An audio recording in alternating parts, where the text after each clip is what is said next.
Alright, howdy folks, welcome back to the channel and welcome back to more Broken Arrow. Today we're taking a look at their latest trailer about their deck customization. I'm going to do a quickie baby style live reaction, so if you want to watch this video without my commentary, it'll be linked near the top of the description, but I just wanted to go through and pause and stop and point some things out that I think are interesting to keep in mind. Now, before we do that, a quick little note. They also released sort of a developer update where they have just announced what's going to happen in the coming weeks and months.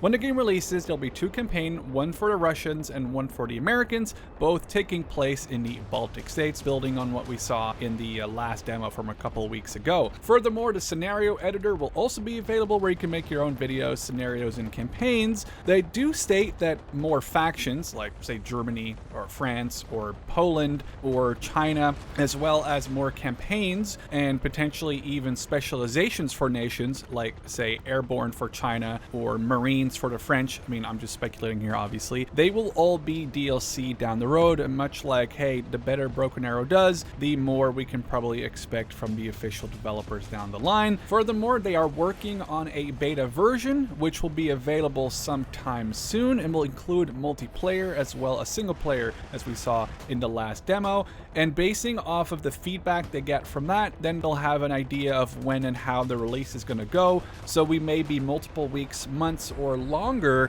from an actual release on Steam, but there you go, there is the beta news as well as what you can expect from the game as it goes live. Now let's just jump into this deck customization trailer, and I'll pause it here and there to really give some of my initial thoughts. Broken Arrow features more than 300 units and over 1,500 possible customizations for these units, resulting in thousands and thousands of combinations. All of these possibilities are regrouped in our deck creation system called the Army Builder. Select a nation and 2 specializations out of the 4 proposed.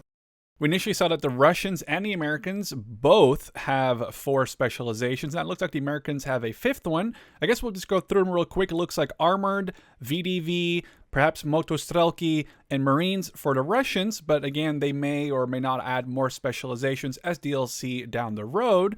And for the Americans, it's pretty similar to what we saw as well, which is Marines, Armor, Airborne. I believe people said this is like support or artillery, and this looks like some sort of special forces. And then if we can see it here, this would tie in with Special plus Air Mobile, USMC plus Air Mobile. Here, we select USMC and Armored. Each specialization contains a unique roster of units, resulting in 6 unique battle groups archetypes. Name your deck, and you are ready for the next step. This is the overview of your deck. Again, much like Wargame, much like Steel Division, you have different categories: recon, infantry, vehicle support, helicopter, air. But it's important to recognize that you have these limits that are set actually here. If we go back a second, when he selects the Armored, you'll see a point value pop up, which is the amount of points extra that you can decide to put into recon or support or vehicles when you select these specializations. So for example, if you were to pick the Airborne one, I'm assuming the helicopters and aircraft would go way up, but support and vehicles might come a little down. So that's where those points are going to be coming from. Amount of slots. You also have a limit of value per category and for the entire battle group. Let's jump into the air category. Double click or drag and drop a unit to fill 1 slot. You can repeat the process or click the plus and minus buttons to adjust the quantity you want. Note that each So as they show off here, there will be camouflages. I mean, this says work in progress. This looks like some sort of Flecktarn camo, but most likely you can pick like Marine or US Air Force or different camos when you're talking about jets. We may see different camos for infantry or for vehicles, but it's kind of an additional interesting way of customizing your units inside of your deck. Each vehicle you add costs some points. Once you're out of points in this category, you cannot add more units. On the right side of the screen, you can see the statistics panel displaying all the characteristics of the unit as well as its customization options. So here, this is where I think Broken Arrow is going to set such a new level of customization. In Wargame Dragon, I'm not going to sit here and say that I was a professional Wargame player.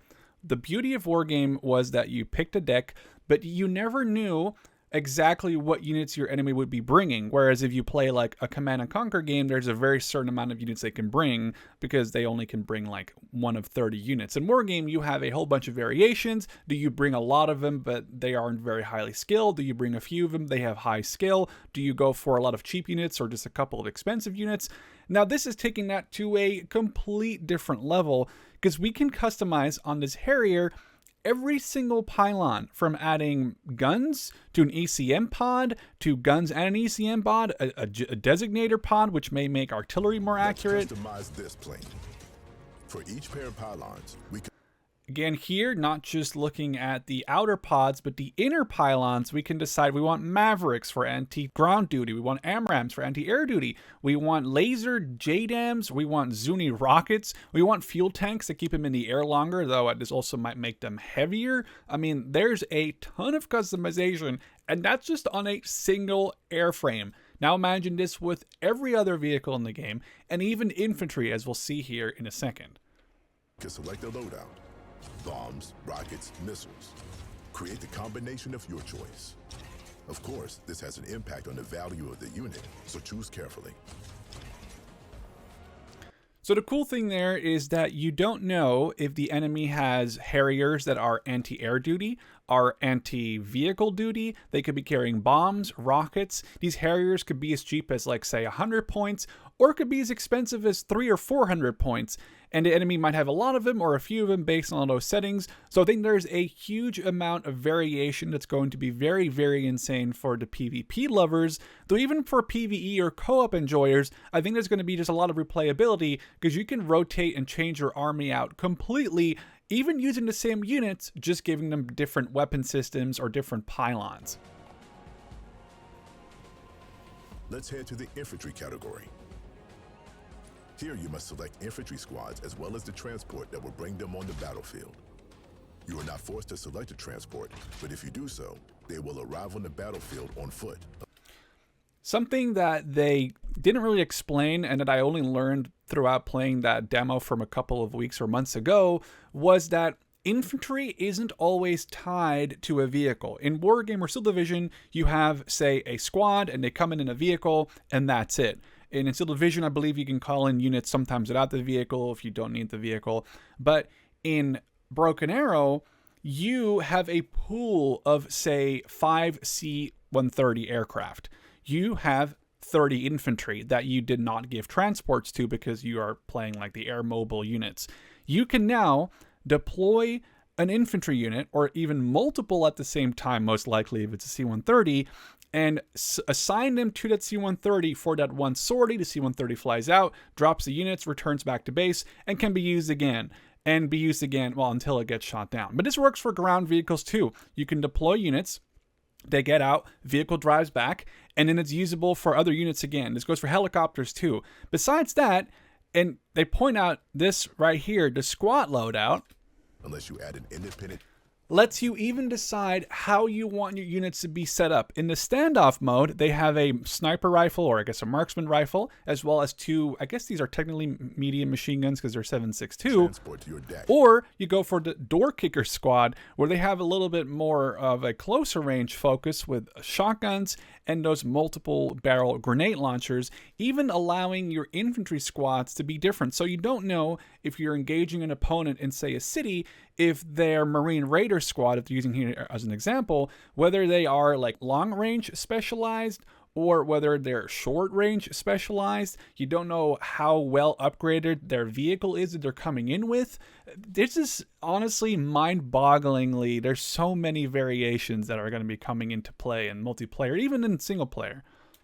Like a cargo plane to airdrop your troops. That's it. Once you filled your deck with all the units you need, it's time to head for the battlefield. And here to just show off a little bit of gameplay with some cool explosions. Really, the Harrier strike is really cool. And this allegedly is all camera angles that we can achieve inside the game, where you can attach your camera, and much like in the picture-in-picture there in the bottom, and really get very up close and personal with the combat.